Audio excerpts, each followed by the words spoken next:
থেকে। ভাই আপনার নাম? ওমর আলী মন্ডল। এই এই যে পটল ক্ষেত। হ্যালো বন্ধুরা, সর্বপ্রথমে আমার সকল বন্ধুদেরকে জানাই আমার আন্তরিক শুভেচ্ছা ও ভালোবাসা। আজ আপনাদের সামনে একটা এগ্রিকালচার বিষয়ক ভিডিও নিয়ে উপস্থিত হয়েছি। আশা করি এই ভিডিওটি আপনারা প্রথম থেকে লাস্ট অবধি দেখবেন, তাহলে পটল চাষের কিছুটা বিষয় আপনারা জানতে পারবেন। তো আসুন শুরু করা যাক ভিডিওটি। হ্যালো বন্ধুরা, আমি কমলেন্দু সরকার চলে এসেছি মূল ভূমিকায়। তো এই মুহূর্তে যে জমিটাতে অবস্থান করছি, এই চাষি ভাই একদম এই পটল ক্ষেতটি নতুন। উনি একদম সম্ভবত প্রথম ফল তুলবে মনে হচ্ছে, গাছের চেহারা দেখে নতুন চাষ করেছে। চাষি পুরানো, কিন্তু এই ক্ষেতে এই প্রথম একদম নতুনভাবে এই পটল চাষ করেছে। তো একটু দেখানোর চেষ্টা করছি। মোটামুটি পটল ফল তোলার উপযুক্ত হয়ে গেছে, যথেষ্ট পরিমাণে ফুলও দেখা যাচ্ছে।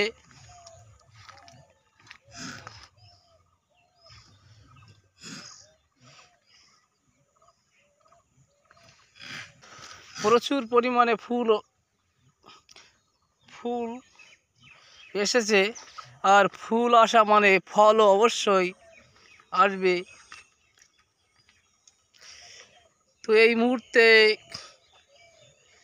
চাষি ভাইয়ের কাছে চলে এসেছি। চাষি ভাইয়ের কাছ থেকে উনি ওনার এই পটলে তেল স্প্রে করছেন। হ্যালো, আপনার কাছ থেকে কিছু কথা বিষয় শোনা হবে এই পটল চাষ সম্পর্কে। ভাই আপনার নাম? ওমর আলী মন্ডল। এই এই যে পটল ক্ষেতটি কি একদম নতুন গাছ? নতুন গাছ না, পুরনো গাছ। পুরনো গাছ? হ্যাঁ, পুরনো গাছ, সেটা আবার মানে পরিচর্যা করে আবার নতুন রূপ দেওয়া হয়েছে, তাই তো? তা এখন কি তেল স্প্রে করছেন এটা? লেন্স। লেন্স, এটা কার্যকারিতা কি? কার্যকারিতা হচ্ছে ওই পিন পোকার জন্য। পিন পোকা বাড়বে না, তাই তো? হ্যাঁ, পিন পোকা পটলটারে নষ্ট করে দিচ্ছে। আর এইটা দিলে আর বসতে পারবে না।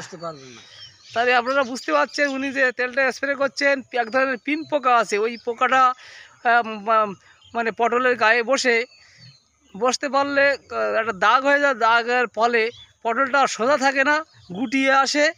আর এই তেলটা স্প্রে করার পরে ওই পোকাটা আর বসতে পারবে না, যেহেতু পটলটা ভালো থাকবে। এই যেরকম এই অবস্থায় থাকবে।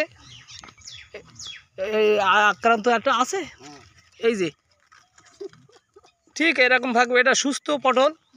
আর কই দেখি, ওই সামনে ওই লাল হয়ে গেছে। এই যে পিন পোকায় আক্রমণ করায় এই পটলটি ঠিক মতো আর বড় হতে পারেনি, ছোট থেকেই নষ্ট হয়ে গেছে। এই পোকাটা দমন করার জন্য মূলত উনি এই তেলটি স্প্রে করছেন।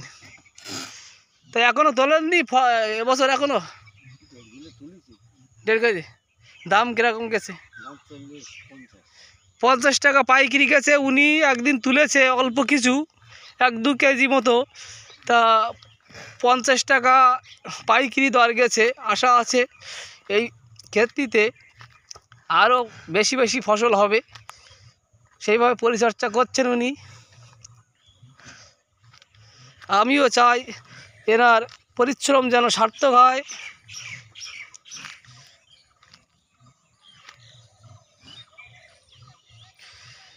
যাই হোক, একটু দেখানোর চেষ্টা করলাম। এখন মাঠে বেশিরভাগই পটলের চাষ দেখতে পাচ্ছি এই মুহূর্তে। যাই হোক, ভিডিওটি আর বেশি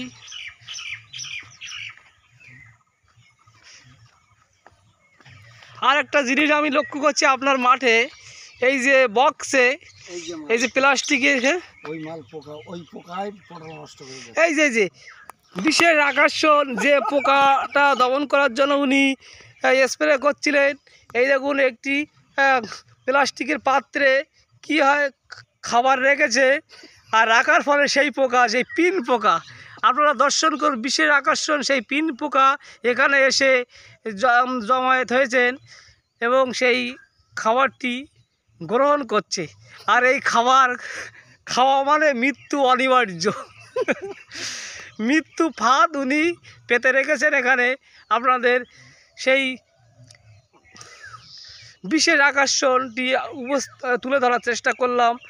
যাই হোক, ভিডিওটি আর বেশি দীর্ঘায়িত করব না, বেশি বড় করব না, এই বলে আমি কমলেন্দু সরকার আজকের মতো আপনাদের সম্মুখ থেকে বিদায় নিচ্ছি। আবার কোনো একদিন দেখা হবে অন্য কোনো এক ভিডিও বা অন্য কোনো এক মাধ্যমে। আর সেই পর্যন্ত আপনাদের শারীরিক সুস্থতা কামনা করে আমি কমলেন্দু সরকার আজকের মতো বিদায় নিলাম। নমস্কার, সবাইকে ভালো থাকবেন, সুস্থ থাকবেন, সবাই দীর্ঘায়ু কামনা করি। আর আমার চাষি ভাইয়ের জীবন সার্থক হোক এবং উনি যেন ওনার এই পটল চাষে সাকসেসফুল হতে পারেন, সেই দোয়া করবেন, আশীর্বাদ করবেন, এই বলে রাখলাম।